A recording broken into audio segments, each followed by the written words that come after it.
साकार कर रहे हैं, उसका साक्षात कर रहे हैं।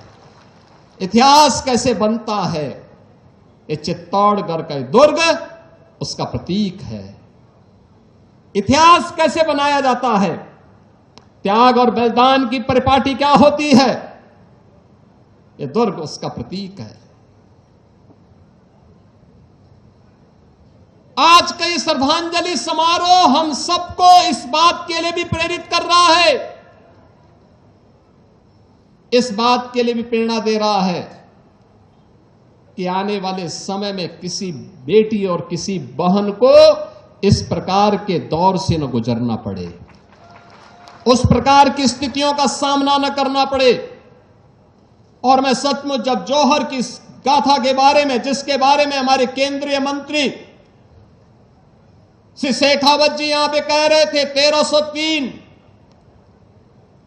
1535 और 1568 में जो तीन बड़े जौहर यहां पर देखने को मिले हैं, भारत का इतिहास जिन वीरांगनाओं के इस जौहर से भरा पड़ा है। ऐसा नहीं कि यहां का वीर न लड़ रहा हो, वह लड़ रहा था, लेकिन जब महाराणा रत्न सिंह को धोखे के साथ वे वीर गति को प्राप्त हुए अलाउद्दीन खिलजी के धोखे से, क्योंकि शत्रु हमेशा धोखे से ही हमारे वीरों का मुकाबला कर पाया था।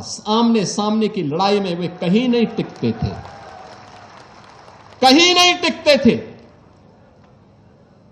लेकिन धोखे से जब वह महाराणा रत्न सिंह वीर गति को प्राप्त हुए, गोरा और बादल जैसे वीर सेनापति लड़ते हुए वीर गति को प्राप्त हुए, तो महारानी पद्मिनी के नेतृत्व में हजारों वीरांगनाओं ने नारी अस्मिता की रक्षा करने के लिए उस समय जो जौहर व्रत लिया था, वह जौहर उस समय की परिस्थिति थी, उस समय की परिस्थिति थी। नारी गरिमा का, नारी गौरव का एक श्रेष्ठतम उदाहरण था कि किसी भी धर्मी को एक केवल नारी नहीं, भारत माता की धरती पर टिकने नहीं देंगे।